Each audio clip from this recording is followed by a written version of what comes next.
Halo semuanya, Assalamualaikum.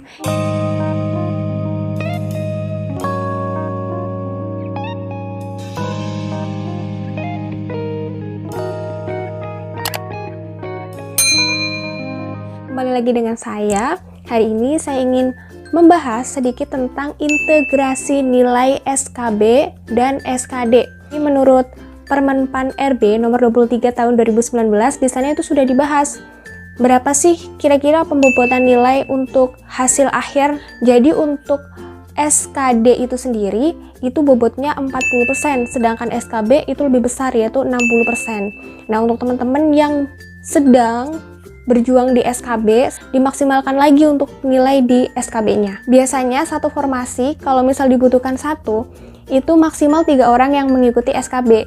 Jadi 3 orang dengan skor tertinggi di SKD, ini yang akan mengikuti SKB selanjutnya. Jadi gimana sih caranya? Ayo kita lihat langsung.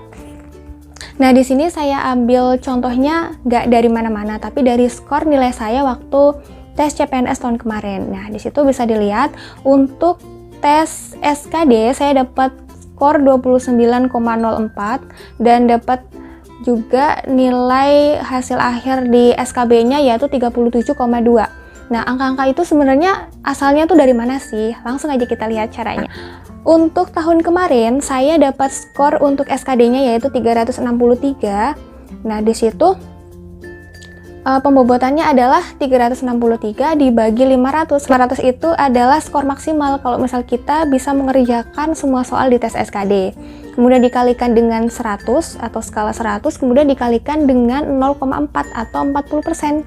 Karena untuk pembobotan dari SKD itu kan 40%. Nah, setelah itu dikalikan semuanya, itu hasilnya yaitu 29,04. Kemudian yang tes SKB-nya itu sama aja caranya.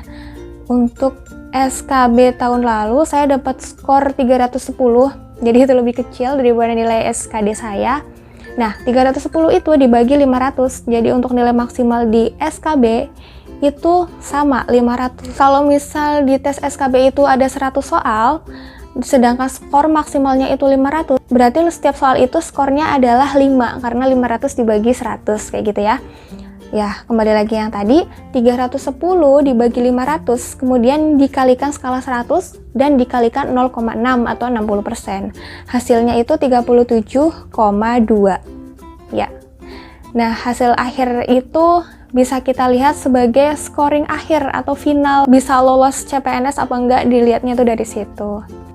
Jadi di situ teman-teman, kalian pastinya kan udah bisa lihat nih, untuk yang ranking 1 skornya berapa di SKD-nya, ranking 2 skornya berapa, ranking 3 skornya berapa. Atau syukur-syukur kalian adalah satu-satunya orang yang lolos di SKB kayak gitu. Kalian bisa memperkirakan nih, nanti untuk skor di SKB-nya harus benar berapa nomor. Aku harus dapat nilai 400 untuk SKB, misal kayak gitu. Kalau misal teman-teman harus dapat nilai 400, berarti 400 dibagi 5. Berapa tuh? 80 soal teman-teman harus betul. Jadi silakan dimaksimalkan aja.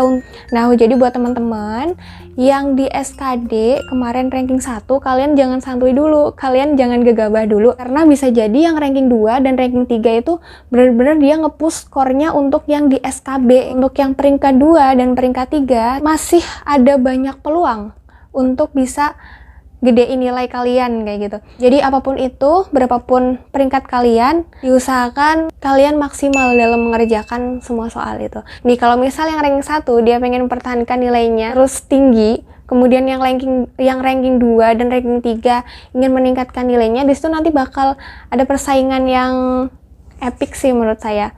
Untuk hasil akhirnya pun nanti juga bakal dapat SDM yang terbaik yang nantinya bakal lolos di rangkaian tes CPNS. Jadi untuk yang ranking 1, kalian usahanya harus tetap maksimal, takutnya nanti ada epic comeback. Kemudian yang ranking 2, kalian tetap semangat, masih ada peluang sebelum perjuangan kalian di tes SKB itu berakhir. Oke, see you!